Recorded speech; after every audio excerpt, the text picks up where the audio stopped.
12-second lead at one point. Do you feel you had the fastest car out there today, really? I mean, firstly, congrats to the team, congrats to George. This will be a huge buzz for everyone back at the factory. We didn't expect this weekend to be where we, especially after Friday, which was we were second off. So amazing work overnight on Friday night, and yeah, to get a 1-2 going into summer break is pretty spectacular. I wasn't expecting us to be as strong as we were. It felt great to get in the lead, and obviously it's a bit of a shock at the end, but we'll take that in the house and move forwards, and we can all go in with our heads high into the summer break and hopefully have a comeback strong in the second half. I mean, that was going to be my second point, actually, was that to be fighting your teammate for a 1-2 this weekend and in that race must be such a joy when you know where you've been and where this team have been over the last couple of years with the cars and not knowing. To be fighting George for a race win and your teammate, to know the car is that good, must be a nice positive for everyone. I know it's hard right now. For sure, it's a positive. I mean, for us to be, I mean, George wasn't really in my race for most of it, and so if the strategy had been done right, we wouldn't have been in my race, so we wouldn't have been having that. But it's great that at the end we do have cars that are so far ahead, and well, not far ahead, but like competing in front. Can I pick up just on that then? You say he wasn't in your race. I know his one stop played out for him, but Toto's told us that they had to cover off Charles and Lando with you, and that's why it turned out the way it did. Yeah. It is what it is. It's done. I'm moving forward. I'm going into my break. I'm going to have a great time. Good. Have a good summer. Thanks. Prix was insufficient to avoid disqualification, but it did spark a flurry of conspiracy theories that his achievement was solely due to the fact that his car was underweight. And now, a couple of days later, as new evidence keeps emerging, it's clear to see why Russell and Mercedes were so furious about the disqualification. The incident received major attention as it happened right after Mercedes' first 1-2 in a long, long time. This resulted in a major breakdown from many analysts and experts, but also Mercedes and Pirelli themselves. Ask Karun Chandhok, a former driver turned Sky Sports F1 analyst, and you'll get an interesting answer. He claims Russell's underweight car would have provided no performance benefit. Karun Chandhok wrote on X, "Such a shame for George Russell. He made that strategy work for him and deserved that win. The last 10 laps were sublime, smooth, fast, error-free." To be fair, the car would never have been below the 798 kilograms weight limit during the race, as they had fuel on board, so no performance advantage for him. However, clear error by the team, as 798 is the minimum dry weight without fuel. So was a slam dunk DQ once the FIA drained the car out. However, one major and much more obvious reason for Russell's exclusion is tyre deterioration. Many drivers reported that the new surface at Spa-Francorchamps caused more tyre wear than intended. As a result, Russell's tyres weighed far less than those of a driver using a two-stop strategy. Furthermore, the lack of a cool-down lap prevented Russell from picking up any marbles that may have helped his car achieve the minimum weight. Chandhok addressed this, saying, "The long stint would have caused more wear on the tread and lighter tyres. However, the FIA are allowed to weigh the car with any other set. If you consider the opposite, drivers can pick up a load of rubber pickup to add weight, so using the other set negates that." However, the strange thing is that even after this emerged and showed us all there must have been something else, Mercedes still held on to their reasoning. It must have been the tyres, according to them. To make it even more strange, Mercedes have revealed that the cars of Lewis Hamilton and George Russell were within 500 grams on weight at the start of the Belgian Grand Prix, as the full investigation into Russell's disqualification goes on. Russell believed he had won his third Formula One race in Sunday's Belgian Grand Prix, just beating Mercedes teammate Lewis Hamilton to the finish line. Russell's euphoria was short-lived. as he was eliminated from the official results at Spa after his car was discovered to be 1.5 kilograms under the minimum weight restriction during post-race scrutineering. Toto Wolff, the Mercedes team boss, released a statement after Russell's penalty was confirmed, apologized to the driver, and admitting the team had clearly made a mistake. During Mercedes' post-race debrief show, trackside engineer director Andrew Shovlin said that the team is still trying to understand exactly what happened. He also stated that Hamilton and Russell's cars started the race the same weight after being weighed following Saturday afternoon's qualifying session. But in the end, they seemed to shove it off onto the tyres. Could there have been something else going on they're not telling us? Shovlin said, "Obviously very disappointing and unfortunate, particularly after he had driven such a strong race to win from so far back. Right now we're trying to understand exactly what happened. A lot of that involves us getting the weights of all the different components. The car can lose quite a lot of weight during the race. You get tyre wear, plank wear, brake wear, oil consumption. The driver themselves can lose a lot, and in this particular race George lost quite a bit of weight. The cars started the race the same weight. Lewis and George were both weighed after qualifying. The cars were within 500 grams. George's was the only one that had the problem, and it's because things like the tyre wear was much higher. It looks like we lost more material on the plank. We'll collect all that data though, and look at how we can refine our processes, because clearly we don't want that to happen in the future." Asked about the impact of Russell's car being underweight, he added, "In terms of pace at the start of the race, it's nil because George's car and Lewis's car start the race at the same weight. Obviously, as George's car was losing weight faster than Lewis's throughout the race. There is an associated gain with that, but you're into the hundredths of a second per lap. It will be very small, because when you're talking about amounts like 1 or 2 kilos, they don't amount to a lot of lap time. But at the start of the race, the cars were the same weight."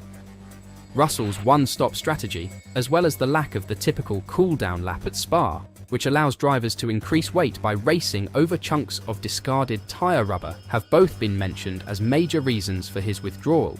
Shovlin noted that Russell did not have as much to lose as teammate Hamilton, who was on track to finish 4th at best, until he decided to pursue an alternative approach. He said, "It was a decision that was taken by the strategy team.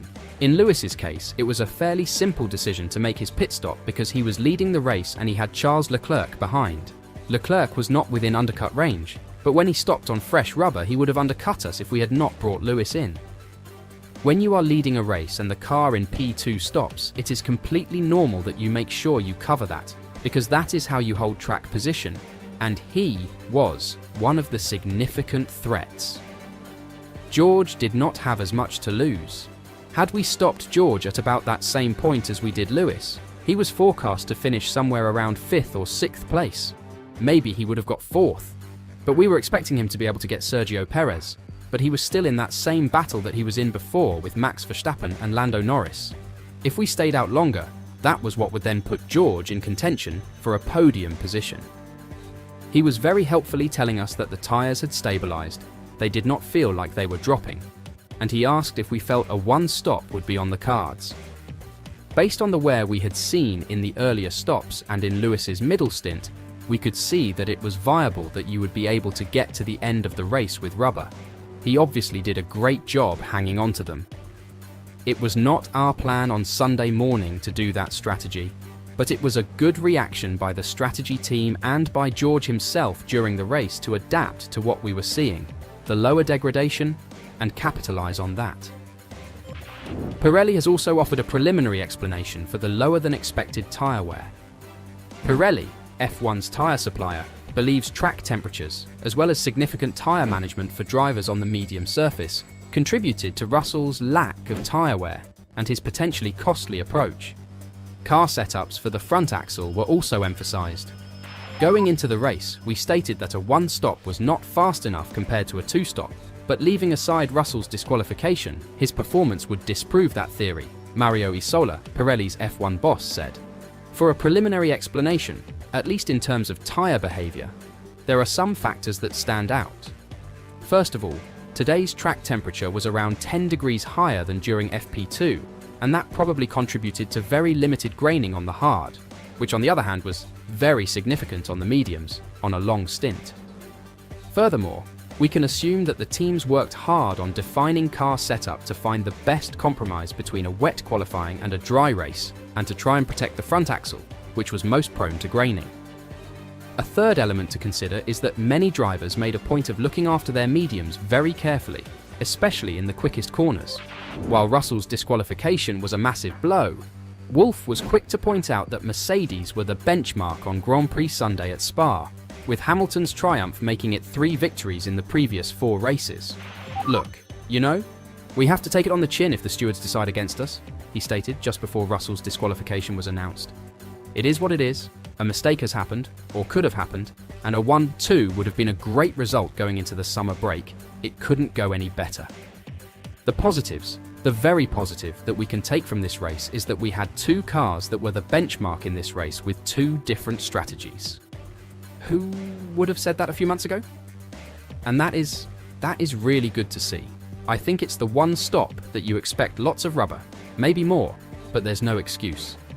If the stewards team deems it to be a breach of regulations, then it is what it is. We have to learn from that, and, as a team, you know there are more positives to take. Obviously, for George, that's a massive blow. A driver and all his childhood dreams to win these races, and then it's being probably taken away. But he's gonna win many more. What are your thoughts on what happened? Could Mercedes have prevented it with a simple tyre change? Or did they do something different to George's car, making him drive an illegal spec? Let me know your thoughts in the comments down below.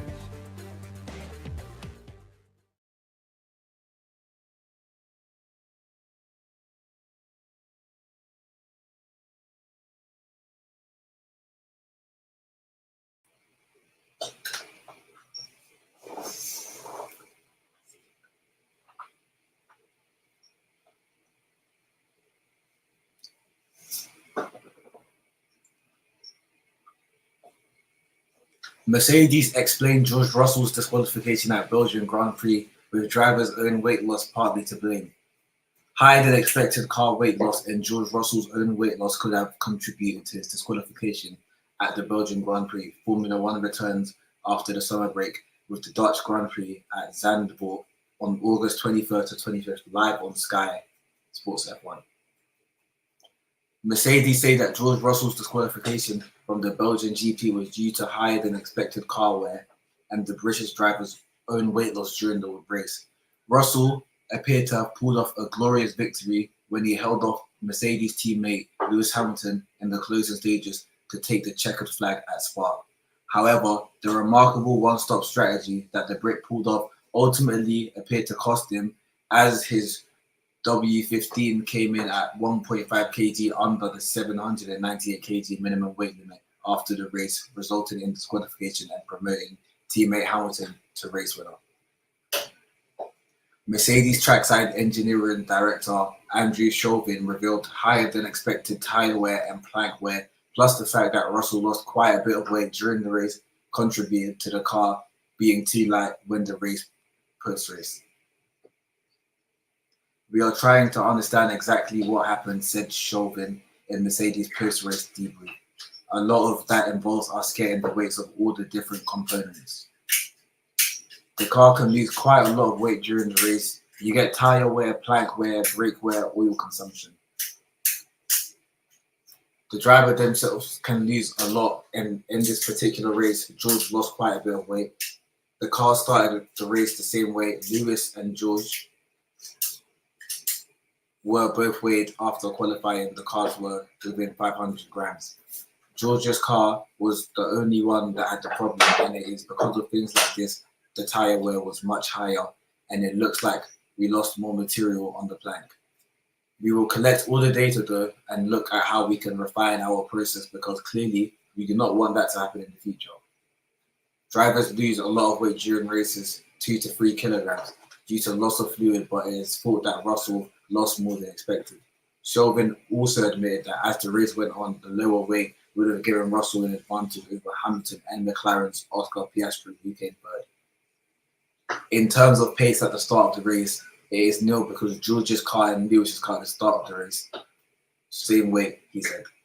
Obviously, at George's car was losing weight faster than Lewis throughout the race, and there is an associated gain with that. But you are into the hundreds of seconds per lap, and it will be very small because when you are talking about the amounts like 1 or 2 kilos, they do not amount to a lot of lap time. Thank you for watching. Like and subscribe and come back for more F1 news. Thank you.